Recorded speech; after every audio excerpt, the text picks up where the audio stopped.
යාළුවනේ ඉතින් මම ඉන්නේ බෝඩිමක. ඉතින් මට හිතුණා අද ඉඳන් මගේ මේ channel එකේ අපි කන්නේ කොහොමද අපි කරන්නේ මොනවාද වගේ වීඩියෝ ටිකක් දාන්න. ඉතින් පළවෙනි වීඩියෝ එකේ හැටියට මම ඉතින් අද උදේ අපි කාපු විදිය මේ තියෙන්නේ. සුදු හාල්බත් තිව්වා. මම හැඳි 5ක් විතර දාගන්නවා. මොකද මම ලෙඩ වෙලා ඉන්නේ. හොඳට කාලා බෙහෙත් බොන්න ඕනි. බත් ටික මෙහෙම බෙදා ගන්නවා.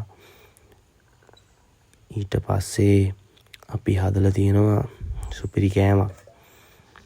ඔයාලා කවුරුත් දන්නවා. බෝඩින් වල කන්නේ මේවා තමයි.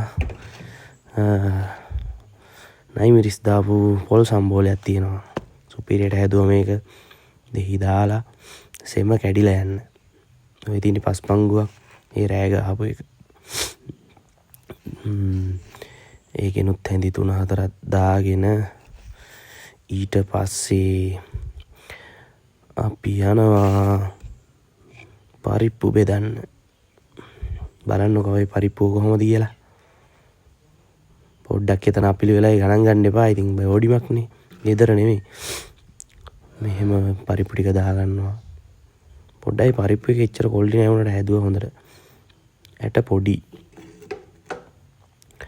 ඊට පස්සේ මේ තියෙන්නේ අන්තිමට කෑම එක. ඔය තියෙන්නේ අපේ කුස්සිය පිටිපස්ස. මාර ලස්සනයි.